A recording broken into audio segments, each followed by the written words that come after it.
In today's video, I'm going to teach you how to buy cheap Genshin Impact crystals in 2025 through a simple step-by-step guide.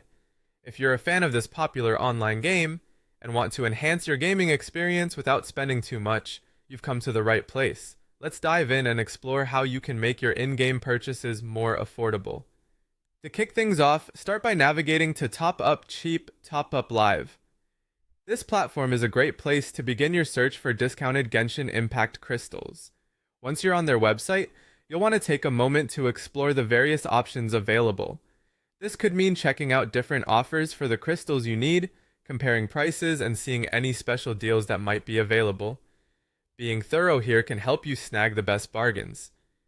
Next, consider filtering the currency to suit your needs. Filtering by your local currency, or perhaps a more favorable one, can sometimes reveal different pricing due to exchange rate fluctuations.